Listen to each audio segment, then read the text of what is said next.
బీహార్ మహాగఠబంధన్ కావచ్చు, లేకపోతే ఎన్డీఏ కావచ్చు, హోరాహోరీగా తలబడ్డాయి. ఎత్తులు, పై ఎత్తులు, చాలా ఈక్వేషన్స్ ఉన్నాయి అందులో.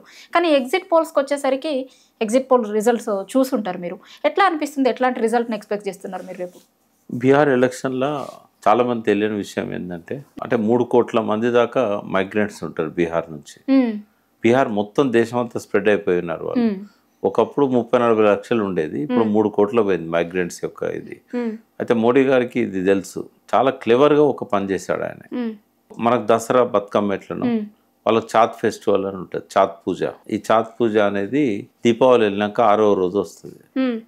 కరెక్ట్గా ఎలక్షన్స్ దానికి మ్యాచ్ అయ్యేటట్టుగా ఫస్ట్ ఫేజ్ సెకండ్ ఫేజ్ పెట్టేసి, అంటే మొత్తం దేశం ఎక్కడెక్కడన్న వాళ్ళందరూ కూడా చాలా మంది ఆ ఫెస్టివల్కి వచ్చి అటెండ్ అవుతారు. అందుకే ఈసారి పోల్ పర్సెంటేజ్ పెరిగింది అక్కడ.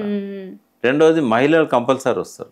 అందుకే ఇప్పుడు 66% విమెన్ ఓటింగ్ టర్న్అప్ అయింది. అవును, చాలా ఎక్కువ అయింది ఓటింగ్ అనేది కూడా ఒకటి. అయితే ఇది ఒక క్లెవర్ స్టెప్ అది మోడీ చేసింది.